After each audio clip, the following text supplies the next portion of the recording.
हो गया चालू। Hello friends, welcome to my YouTube channel. As you know, आज से हम लोगों की एक सीरीज स्टार्ट हो रही है, वोकैबुलरी की सीरीज, जिसमें हम आज पढ़ने जा रहे हैं इडियम एंड फ्रेजेस। ठीक है, इसमें हम डेली के 4 to 5 आपकी वोकैब को हम लर्न करेंगे। डेली बेसिस पे 4 to 5 वोकैब को हम लर्न करेंगे। ठीक है, चलिए आइए स्टार्ट करते हैं। फर्स्ट है हमारा इडियम एंड फ्रेजेस। आज हम क्या कर रहे हैं? Idiom and phrases. फर्स्ट है हमारा a big draw. A big draw, a big draw means to get attention और अट्रैक्शन। कैसे? अ बिग ड्रॉ, देखो आप लोगों ने देखा है कभी भी एक बड़ा सा आपने क्या करा? ड्रॉ करा। किसी भी चीज में आपने कुछ भी एक बड़ा सा करा, दैट मीन्स क्या करा आपने? किस लिए करा? वो बड़ा सा कुछ भी आपने क्यों करा? ताकि आप किसी भी चीज को अपनी तरफ अट्रैक्ट कर सके, किसी का ध्यान अपनी तरफ केंद्रित कर सके। ठीक है, इसलिए क्या है? A big draw means to get attention और अट्रैक्शन। ठीक, लर्न हो गया। सेकेंड है हमारा abort from the blue. Abort from the blue, जो वर्ड्स लिखे हो उस पर ध्यान थोड़ा सा हम फोकस करेंगे, अटेंशन देंगे। अबोर्ट, बोल्ट माने आप सबको पता है कुछ चीज टाइट करने के लिए होता है ना? Abort from the blue. Blue किसका कलर मानते हैं हम? स्काई का और वाटर का। वाटर में से तो कुछ गिरेगा नहीं, गिरेगा कहां से? ऊपर से। यानी कि इसका मीनिंग है अबोर्ट फ्रॉम द ब्लू, जैसे आसमान से कोई बोल्ट आपके ऊपर गिर गया। ठीक है, जैसे आप जा रहे हो और रास्ते में आसमान से आपके ऊपर कुछ गिर गया, यानी कि क्या? An unexpected piece of news.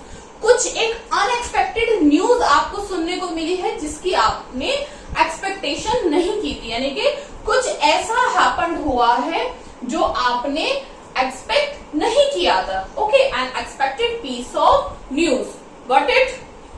Third है हमारा a close shave. A close shave, a close shave. Shave कहाँ होती है? यहाँ पे होती है आपके चीक पे। ठीक है, बियर्ड इधर ही होती है। क्लोज शेव यानी कि कुछ चीज आपके बिल्कुल शेव के पास से निकली है। ठीक है, to escape the narrow margin, यानी कि कुछ चीज एस्केप हुई है। कैसे? बहुत ही एक छोटे से मार्जिन के साथ, एक नैरो मार्जिन के साथ कुछ चीज से आप बाल बचे हो। ठीक है, close shave, to escape the narrow margin, यानी कि बाल बचना। Number 4, a closed book.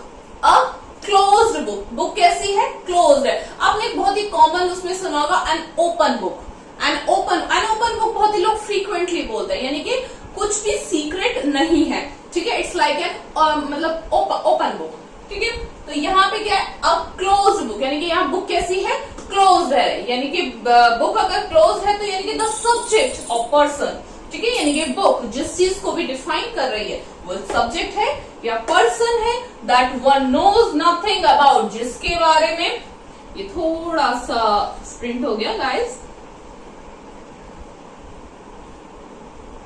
That one knows nothing about, जिसके बारे में कोई भी कुछ भी नहीं जानता। ठीक है, चलिए एक बार फास्ट इसको रिवीजन कर लेते हैं। फर्स्ट है a big draw, to get attention and attraction, किसी भी चीज का अटेंशन और अट्रैक्शन अपनी ओर खींचना। सेकेंड है अबोर्ट फ्रॉम द ब्लू, सर पे से कुछ गिर जाना, यानी कि an unexpected piece of news, एक मतलब जो हमने एक्सपेक्ट नहीं करी थी उस न्यूज का हमको मिलना। ओके, थर्ड है आपका अ क्लोज शेव, यानी कि शेव के बिल्कुल पास से निकलना, यानी कि to escape the narrow margin. Fourth, a closed book, यानी कि बुक का बंद होना means the subject of person that one know nothing about, जिसके बारे में, that one knows nothing about, जिसके बारे में कोई भी कुछ नहीं जानता। सो फ्रेंड्स, ये आज आपकी 4 इडियम्स थे। आई होप आपको ये लर्न हो गए होंगे और अब हम इस सीरीज को कंटिन्यू रखेंगे। ठीक है, सो दैट डेली बेसिस पे 4 to 5 आप लर्न करते चले जाएंगे। तो आफ्टर 1 मंथ और 40 डेज, 1.5 मंथ में आपकी बहुत सारी वोकैब आपको लर्न हो जाएंगे और आपको पता भी नहीं चलेगा। ओके, चलिए मिलते हैं अब आपको नेक्स्ट सेशन में। Thank you.